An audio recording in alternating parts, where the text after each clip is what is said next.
Hi friends, ఈరోజు మన స్కానర్లో వచ్చిన స్టాక్స్ వచ్చేసి పీసీబీఎల్. ఈ స్టాక్ వచ్చేసి 331 రూపీస్లో క్లోజ్ అయింది. ఈరోజు దాదాపుగా 10% మూవ్ అయింది. 10% మూవ్ అయింది. ఇక్కడ మనం చూస్తే 200 మూవింగ్ యావరేజ్ క్రాస్ అయిపోయింది. సేమ్ మన 50 డేస్ మూవింగ్ యావరేజ్ కూడా క్లోజ్ అయిపోయింది. సో వాల్యూమ్ చూస్తే అసలు చాలా బాగా వచ్చాయి. ఇక్కడ చూస్తే గమనించండి, ఇక్కడ అంతా కన్సల్టేషన్ అయిన రోజులు మనకు పెద్దగా వాల్యూమ్స్ లేవు. అది ఒక రోజు పైకి వెళ్తుంది, మళ్ళీ ప్రాఫిట్ బుక్ చేస్తున్నారు, రకరకాలు జరిగింది. కానీ ఈరోజు బాగా వచ్చాయి వాల్యూమ్స్, బాగా ఆల్ టైమ్ హైకి వచ్చాయి. సేమ్ టైం అది 52 వీక్స్ కూడా క్రాస్ అయింది.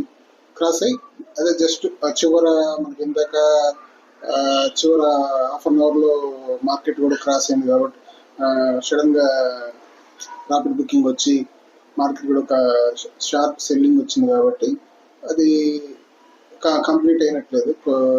మన క్యాండిల్ అనేది పూర్తిగా క్లోజ్ అవ్వలేదు, అందువల్ల మనకి అలా చూపిస్తుంది. దీంట్లో మనము స్వింగ్ ట్రేడింగ్కి వర్కౌట్ అవుతుంది. చూడండి, ఇక్కడ ఒకసారి దాదాపుగా ఫిబ్రవరి మంత్లో ట్రై చేసింది, పైకి వెళ్ళడానికి కుదరలేదు. అప్పుడు ప్రాఫిట్ బుకింగ్ వచ్చింది. తర్వాత మార్కెట్ పరిస్థితులు రెండోసారి ట్రై చేసింది, అది లేదు. ఈ దాదాపు ఈ 6 months కన్సల్టేషన్లో ఉండిపోయింది. కన్సల్టేషన్ బ్రేక్అవుట్ అయ్యి ఈరోజే ఆల్ టైమ్ హైలో క్లోజ్ అయింది. ఆల్ టైమ్ బ్రేక్అవుట్ అయింది, సేమ్ టైం క్లోజ్ అయింది. ఈ స్టాక్ మన వాల్యూమ్స్ బాగున్నాయి. సేమ్ ఆర్ఎస్ఐ కూడా 75 దాకా వచ్చింది, బాగుంది. ఈ స్టాక్ మనం స్వింగ్ ట్రేడింగ్కి తీసుకోవచ్చు. ఇది మనకి మన స్కానర్లో వచ్చిన ఫస్ట్ స్టాక్. సెకండ్ స్టాక్ వచ్చేసి గ్రీన్ ప్యానల్. ఈ స్టాక్ చూడండి, ఈ స్టాక్ కూడా జస్ట్ 2 days బ్యాకే మనకి 200 మూవింగ్ యావరేజ్ క్రాస్ అయింది. Same time volumes 2 days 3 days నుంచి పెద్దగా లేవు, ఈరోజు బాగా వచ్చాయి. అప్పుడెప్పుడు ఒక డిసెంబర్ ఆ టైంలో వాల్యూమ్స్ బ్రేక్ బాగా వచ్చేసి ఒక 20% దాకా మూవ్ అయింది. తర్వాత మళ్ళీ ప్రాఫిట్ బుకింగ్ వచ్చింది, సైడ్ వేస్ వెళ్ళింది. దాదాపు 7 months వరకు సైడ్ వేస్లోనే ఉంది ఇక్కడంతా. మళ్ళీ ఇప్పుడు ఈరోజు మంచి ఒక స్ట్రాంగ్ క్యాండిల్తో క్లోజ్ అయింది. మనం ట్రెండ్ లైన్ చూసినా కూడా మనకి ట్రెండ్ లైన్స్ మొన్నే క్రాస్ అయింది, కాబట్టి మన స్కానర్లో ఈరోజు వచ్చింది అది. ఇది ఒక సెకండ్ స్టాక్. దీంట్లో కూడా మనకి వాల్యూమ్స్ ఉన్నాయి. సేమ్ ఆర్ఎస్ఐ కూడా సపోర్ట్ చేస్తుంది, 75లో ఉంది. Same time 200 moving average close అయింది. 50 మూవింగ్ యావరేజ్ దగ్గర ఈరోజు మార్కెట్ క్లోజ్ అయింది. దీంట్లో మనం ఒక స్వింగ్ ట్రేడింగ్కి ప్లాన్ చేసుకోవచ్చు. ఇది మన సెకండ్ స్టాక్. థర్డ్ స్టాక్ వచ్చేసి స్టార్ ఫ్రెండ్స్. ఇది కూడా మనకి చాలా రోజుల నుంచి స్లోగా వెళ్తుంది. 1 dayలో 20-30% 10% మూవ్మెంట్ కాదు, కానీ కన్సల్టేషన్ అవటం చూడండి, అప్ ట్రెండ్. ఇక్కడ ఈ స్టాక్ మీరు గమనిస్తే 200 మూవింగ్ యావరేజ్ టచ్ చేస్తూ పైకి వెళ్తుంది.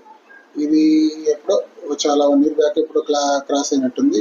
23లో క్రాస్ అయింది. ఇంక అప్పటి నుంచి ఆ 200 మూవింగ్ యావరేజ్ క్రాస్ అవ్వకుండా ఒకసారి ఏదో క్రాస్ అయింది, కానీ మళ్ళీ మనకి తర్వాత దానికి టచ్ చేస్తూ మూవ్ అవుతుంది. 200 మూవింగ్ యావరేజ్ టచ్ చేయగానే మళ్ళీ మనకి కొత్త న్యూ బయర్స్ వస్తున్నారు, మళ్ళీ మార్కెట్ పైకి మూవ్ అవుతుంది.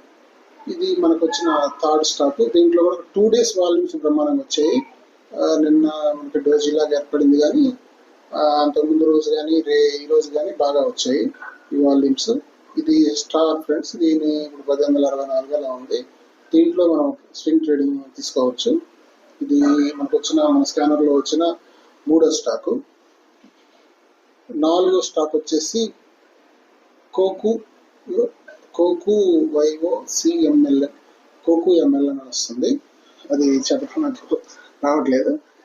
ఈ స్టాక్ వచ్చేసి ఇది కూడా మంచి ప్యాటర్న్ ఏర్పడింది. వాల్యూమ్స్ పెద్దగా రాలేదు, కానీ ఇదేదో డివిడెండ్ ప్రకటించినట్టున్నారు.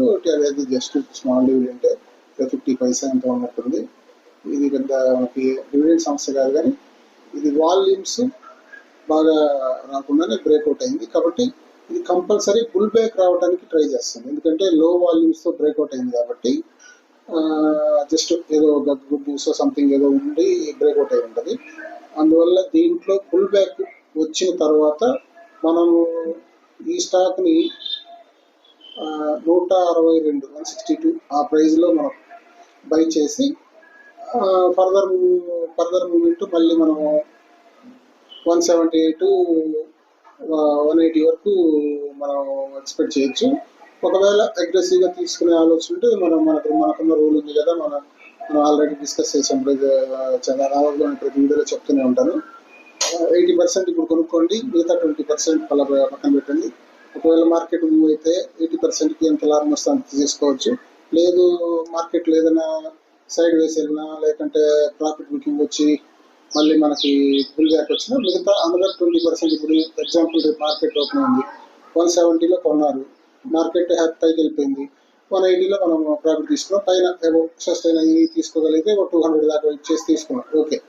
ఒకవేళ వాళ్ళకు ఇంకో కారణము ఏదో వారంటున్నారు, రకరకాల కారణాలు చెప్తున్నారు కాబట్టి ఏ కారణం చేతైనా మార్కెట్లో మళ్ళీ అది బుల్ బ్యాక్ వస్తే 160లో ఒకసారి మనం ఆ మిగతా మన దగ్గర ఉన్న 20% యావరేజ్ తీసుకొని 20% అమౌంట్ 10,000 అనుకోండి, 8,000 ఆల్రెడీ బై చేసి ఉంటాం కాబట్టి మిగతా 2,000 దాంట్లో మనం యాడ్ చేసుకొని దాని ద్వారా యావరేజ్ చేస్తాం. అప్పుడు మనకు ఒక మంచి ప్రైస్ వస్తుంది. మార్కెట్లో ఒకవేళ మంచి మూమెంట్ వచ్చి దీని పైకి వెళ్ళిపోయింది అనుకో 200 వచ్చిన మనం పెట్టిన 8,000కి ఎంత వస్తే అంత 10% అని 20% అని అది మన చేతిలో లేదు కాబట్టి దాని వరకే మనకు ప్రాఫిట్ తీసుకుంటాం. ఒకవేళ అదే చెప్పాను కదా, ఇక్కడికి వచ్చినప్పుడు మనకు ఒక యావరేజ్ ప్రైస్ పడుతుంది. మన స్టాప్ లాస్ ఒకవేళ పెట్టుకోవాలంటే దగ్గరగా పెట్టుకోవచ్చు, లేదు వెయిట్ చేయడానికి యావరేజ్ కాబట్టి మనకి జస్ట్ 1 or 2 days మంచి మూమెంట్ వచ్చిన ఒకవేళ ఏదైనా మళ్ళీ బుల్ బ్యాక్ మళ్ళీ పైకి మన మార్కెట్లో స్ట్రెంత్ ఉంది, ఇలా బుల్ బ్యాక్ వచ్చి పైకి వెళ్ళిపోయినా మనకి మంచి ప్రాఫిట్ కనపడుతుంది. ఇది ఫ్రెండ్స్ ఈరోజు మన స్కానర్లో వచ్చిన 4th స్టాక్. ఈ 4 స్టాక్స్లో స్వింగ్ ట్రేడింగ్కి ప్లాన్ చేసుకోవచ్చు. స్ట్రిక్ట్గా మీరు నేను చెప్పిన 1 time ఇన్వెస్ట్మెంట్ కాకుండా 2 times అయితే నాకు తెలిసి బెటర్గా ఉంటుంది. ఒక్కొక్కరు ఒక్కొక్క రకంగా ప్లాన్ చేస్తారు. మీ ఓన్ అనాలిసిస్ కొంత చార్ట్ చూడగలిగితే చూడటము అలా చూసుకొని ప్లాన్ చేసుకోండి, బాగుంటుంది. Okay friends, bye.